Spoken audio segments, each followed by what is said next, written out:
Շնորհակալություն, պարոն փոխվարչապետ, Դավիթ Դանիելյան, համեցեք հարցի համար։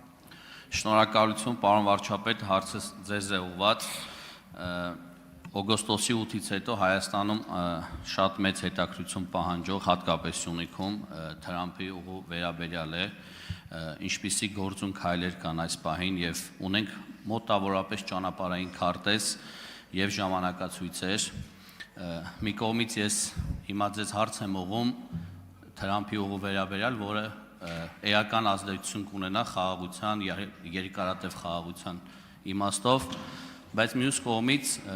իմ համար անհասկանալի է եւ կուզենամ ձեր մեկնաբանությունները լսել օրերս Ադրբեջանի արտգործնախարարի մի քանի հայտարարություններ, որոնք իմ կարծիքով արվել են Հայաստանում ներքաղաքական որոշակի խոսակցություններ զարգացնելու նպատակով եւ կուզենայի ձեր կարծիքը լսել այնուամենայնիվ ինչ նպատակ է դա հետապնդում, գուցե Հայաստանում մոտենում է ընտրություններ դրա հետ է կապված։ Ես ինքս տրամաբանությունը չեմ կարողանում հասկանալ, որովհետև գետնի վրա ունենք խաղաղություն, ես լինելով Սյունիքում ուղիղ առնչվում եմ այդ խաղաղության հետ։ Մյուս կողմից նման հայտարարությունները կարծում եմ տրամաբանությունից դուրս են եւ կուզենամ ձեր մեկնաբանությունները լսել։ Շնորհակալություն։ Հարցին կպատասխանի Հայաստանի Հանրապետության վարչապետը, խնդրեմ համեցեք, պարոն վարչապետ։ Շնորհակալ եմ պարոն Դանիելյան հարցի համար։ Ես տեսա, որ սոցիալական ցանցերում մեծ քննարկում էր առաջացրել Ադրբեջանի մի ներկայացուցչի այն հայտարարությունը, որ Տրամփի ուղին պետք է գործի Ադրբեջանի համար ընդունելի պայմաններով, եւ դրա շուրջ կար շատ մեծ եւ ծավալուն քննարկում ամենատարբեր մեկնաբանություններով, բայց մենք չենք ասում, որ Ադրբեջանի համար անընդունելի պայմաններով պիտի գործի եւ մենք թուղթ ենք ստորագրել ընդունելի պայմանների մասին։ Որոնք են Ադրբեջանի համար ընդունելի պայմանները։ Այն, ինչի տակ դրված է Ադրբեջանի, իհարկե նաեւ Հայաստանի ղեկավարի ստորագրությունը։ Վաշինգտոնի հռչակագրի 3-րդ կետում Ադրբեջանը հիմա այս պահին Հայաստանը բան անենք հիմա մի պահ մոռանանք, Ադրբեջանը ստորագրել է այն թղթի տակ, թե որոնք են այդ ընդունելի պայմանները, որոնք են տարածքային ամբողջականություն, ինքնիշխանություն, իրավազորություն, փոխադարձություն, սահմանների անխախտելիություն։ Այսինքն ես հիմա իմ ասածն է, որ Հայաստանում մասնավորապես ազգային ժողովի բացակա հատված ինչ-որ ոգևորվել էր դրանից։ Գրած ստորագրած է, էլի եմ ասում, այդ բանը, այդ տարբեր կողմերից, որ տարբեր կոնսպիրացիաներ, բանը Սերժ Սարգսյանը եւ Ռոբերտ Քոչարյանը կոնսպիրացիաների բանի մասին են խոսում։ Լսեք, եկեք ասեք։ Եկեք դիմացս կանգնեք, ասեք, տեսեք ինչ կլինի։ Այսինքն այս բանը, որ կոնսպիրացիայի մասին խոսակ, թողել փախնել, թողել չգալ։ Էս էլ է, նրանք բանավեճից հրաժարվել էին, քիչի հիմա էլ բան սենց հերթով հրաժարվում են։ Էսա միջև ավագանի, տարածքային կազմակերպություն, բարեկամ, բաջանախ, քեռի, բոլորը, ով տենա, ասեն ճանապարհ փոխելու է, որ հանկարծ բանավեճի մեջ չմտնի։ Հիմա Տրամփի ուղու մասին, ճանապարհային քարտեզը հետևյալն է։ Մինչև տարվա վերջ մենք, այսպես ասած, թղթի վրա պետքա նկարագրենք բոլոր մանրամասները։ 2026 թվականի առաջին կեսին պետքա համաձայնեցնենք, երկրորդ կեսին պետքա սկսեն շինարարական աշխատանքները։ Էսա պլանը, բայց ես ընդ որում սա նորություն չի, բայց ես սրա մասին չէի ուզում ասեի, այսօր էլ չէի ուզում ասեի։ Ինչի, որովհետև իմ փորձը ցույց է տալիս, որ սենց պլանները միշտ ժամկետի մեջ շեղում են ունենում։ Հիմա ընդհակառակը, չնայած մենք դեռ պլանի մեջ ենք,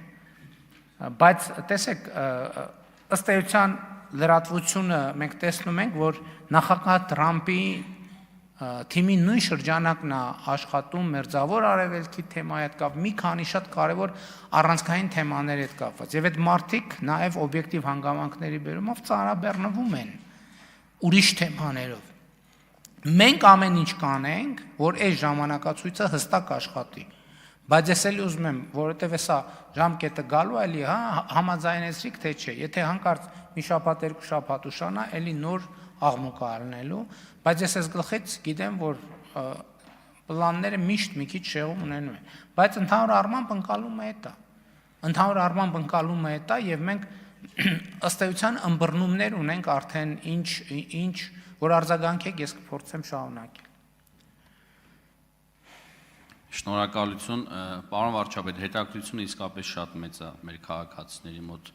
այդ ճանապարհի մասով եւ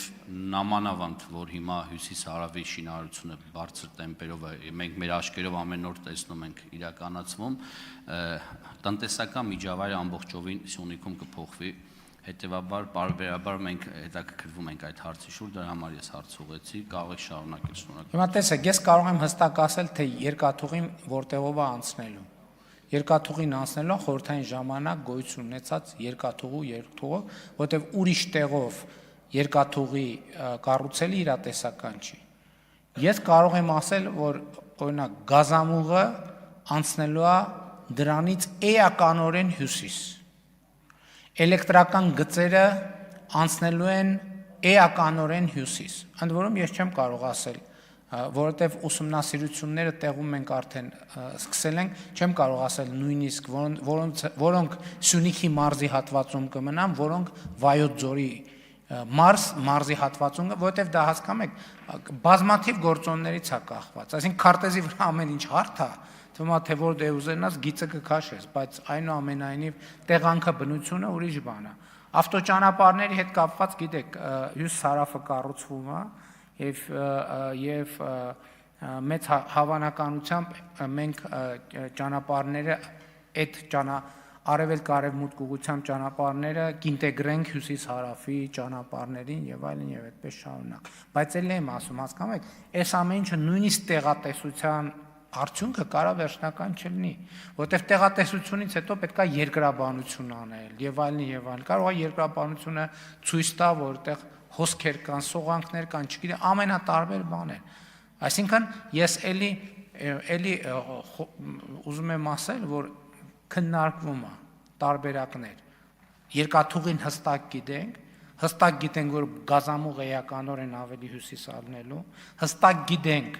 որ էլեկտրահաղորդման գծերը էականորեն ավելի հյուսիս առնելու, հստակ գիտենք, որ ճանապարհը ինչ որ մի ձևով ինտեգրված առնելու հյուսիս-հարավ, հստակ չգիտենք նավթամուղի հետ կապված ինչ կարող ենք ասել, որովհետև այնտեղ էլ ուրիշ հաշվարկներ կան, ուրիշ ներդրումային հնարավորություն կապված է նավթի միջազգային գներից նաև, որովհետև ինչ որ մի գնային հեռանկար կա, որը ներդրումային հետաքրքրություն մեծացնում է, նվազեցնում է եւ այսպես ինքը կենթանի process է, բայց ես մի բան կարող եմ հաստատ ասել, այդ նախագիծը իրականացվելու է եւ շատ արագ, շատ մեծ տեմպերով եւ այն պայմաններով, ինչ որ Վաշինգտոնի հռչակագրում գրած է։ Շնորհակալություն, Բաբկեն Թունյան։ Շնորհակալություն, հարցս ուղղում եմ